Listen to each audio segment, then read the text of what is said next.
من چقدر شیر در این باب ساختم. ما از ناصبیان جدا هستیم. اجازه از چنده که شیر بخوانم بعد روزه بخوانم حضرت آقا؟ بفرمایید، استفاده میکنیم. خدا خیر بده شما را. سلامت باشید عزیز من. بیا ببین ناصبیان به زیر نفس چران زلیل، همه زلیل و عقیم سقیم و علیم.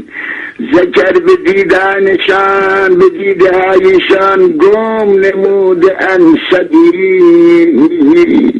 چونیه چون پارهی بریشان گشت دلیل.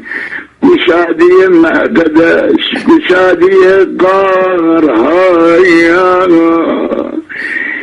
ایدی بزرگ خدا یا روز زکات اکبر است. جام سیاه